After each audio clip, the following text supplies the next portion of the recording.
Hey everyone, thanks for tuning in. Welcome to another episode of our community chat. I'm Sabrina Piper, realtor with Kirsch Realty. I'm here with Aden Klinger of TourDSpace. Hi, thank you so much for having me today, Sabrina. Thanks for joining me. Yeah, my pleasure. I'd really like to start off by asking you about your business, how you got started, where you came from. Yeah, absolutely. So a little bit about me. So I was actually born and raised in Israel, actually. Okay. So Hebrew is my first language, and but I've lived in Northern Nevada since 2006.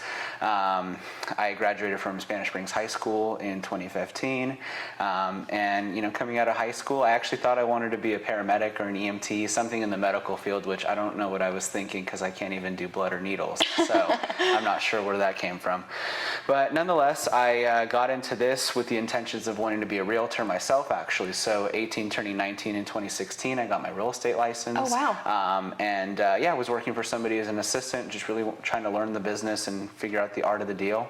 And so through that, I realized that I wasn't really going to be able to make very many connections at 18, 19, or have anybody really trust an 18 or 19-year-old with the biggest transaction of their lives for most people. So I understood that very early on, and then I realized that doing something in real estate photography potentially was a good opportunity for me.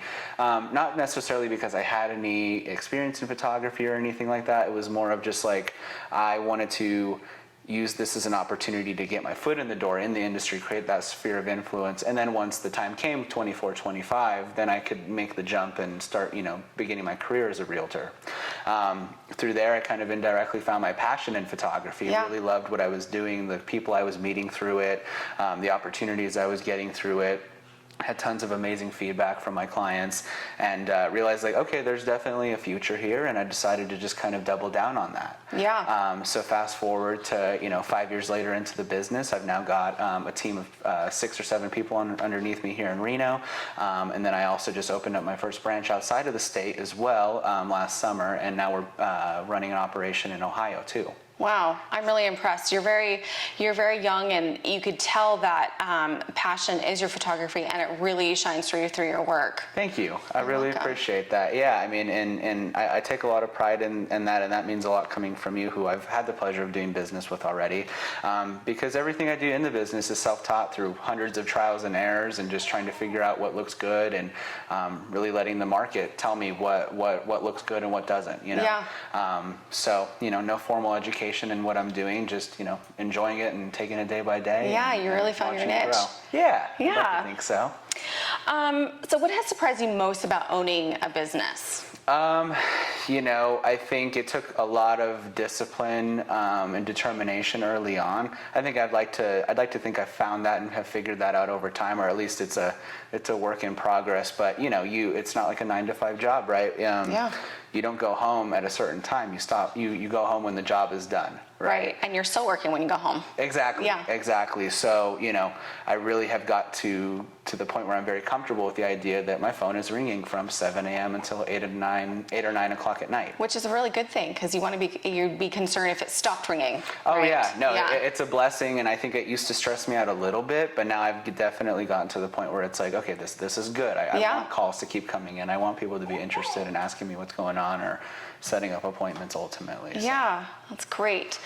Being in the photography business, I'm sure that you've received some really odd requests from clients. What are some of those odd requests? Yeah, some of my odd requests, just particular things that would be, to me at first glance would be kind of ridiculous or unnecessary. I guess you could say like particular angles, or wanting them, if I'm shooting a person as my subject, them wanting to be in a weird position, or I know one specifically that we did recently, and I won't say names because he's a wonderful guy and I have a great relationship with him, but we were doing some business headshots for him here right in this very studio, and he's like, all right, now I'm going to pop my shirt off. I was like, you're going to pop your shirt off? He's like, yeah, I dropped 60 pounds and I got to show my wife I'm still the man. And I was like, okay, cool. All right. But I loved it. I took it in good stride, yeah. and she loved the photos ultimately, so that's what good.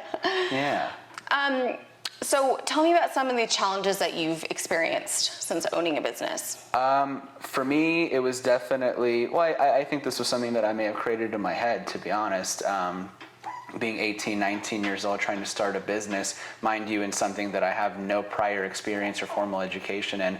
It was tough. So it took me a long time really to try to find my place in the industry. Yeah. Through that was a lot of reflection on myself, and just gaining confidence, I think. Those were probably the biggest things. So really it was internal things. I think I'd always had what it took to be a successful business owner. Absolutely. But it was just like I had to reinforce that and tell myself that.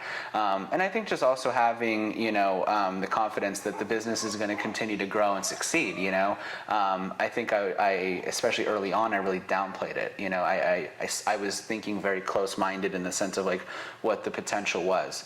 And now I've really gotten that out of my system, and I'm a lot more quicker to invest in the expensive gear or to put up the extra dollars for marketing or whatever that may be if I do see a silver lining or a light at the end of the tunnel for that. Yeah, you're absolutely investing in yourself, and I really admire your mindset. Yeah, thank you. I appreciate that.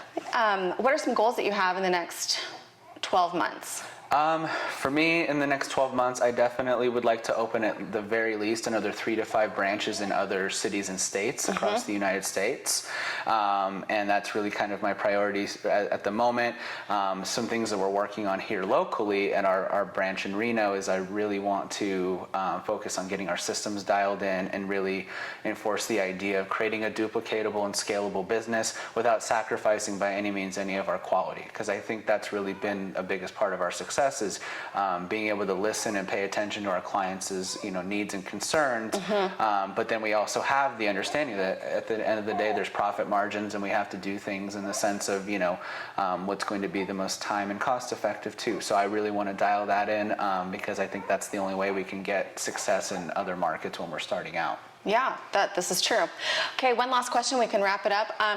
Tell me something that you do outside of photography that's food for your soul. Food for my soul? For me, absolutely, it's traveling.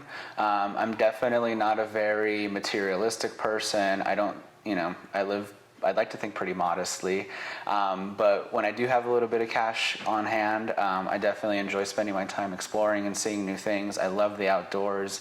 I love spending time with friends, family, so I definitely love to host. I love to cook and barbecue on the Traeger every once in a while on the weekends. So just things like that. But when I'm not, when I don't have a camera in my hand, I'm spending time with friends and family mostly. That's awesome. Yeah. Well, thank you so much for joining me today. Thank you, audience, for tuning in to another episode of our community chat. Again, I'm Sabrina with Realtor with Kirsch Realty, and this is Aden Klinger with TourDSpace. And if you would like to advertise your business, give us a call. Thank you. Thanks, Sabrina. You're welcome.